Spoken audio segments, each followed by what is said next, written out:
Hi எல்லாருக்கும் வணக்கம். Happy morning. பாப்பாவோட ஃபுட் ரொட்டீன் கேட்டிருந்தீங்க.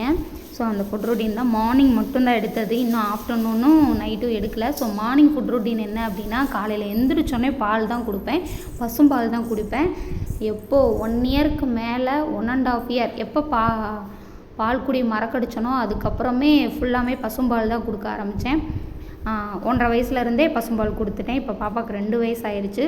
ஸோ பசும்பால் தான் காலைல எந்திரிச்சோடனே பால் தான் குடிப்பா. 7 o'clock எந்திரிக்கிறா அப்படின்னா எந்திரிச்சோடனே பால் கொடுத்துருவேன். கொடுத்து முடிச்சுட்டு காலையில் என்ன டிஃபன் நாங்கள் சாப்பிட்றோமோ அதுதான். கோதுமை தோசைனா கோதுமை தோசை. அவளுக்கு ரொம்ப பிடிச்சது கோதுமை தோசை. அதனால் நான் கோதுமை தோசை ஊற்றி கொடுத்துருவேன்.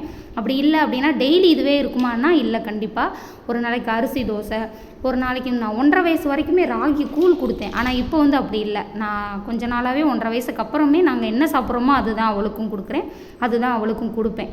ஸோ காலையில் இதுதான் உணவு. டெய்லி இதுதான் அப்படின்னா இல்லை, ஒவ்வொரு நாளைக்கு ஒவ்வொரு மாதிரி. காலையில் நாங்கள் என்ன சாப்பிட்றோமோ அதுதான். சாப்பாடு சாப்பிட்டோம்னா சாப்பாடு தான் அவளுக்கும் கொடுப்பேன். ஸோ இதுதான் மார்னிங் ஃபுட் ரொட்டீன். தேங்க்யூ.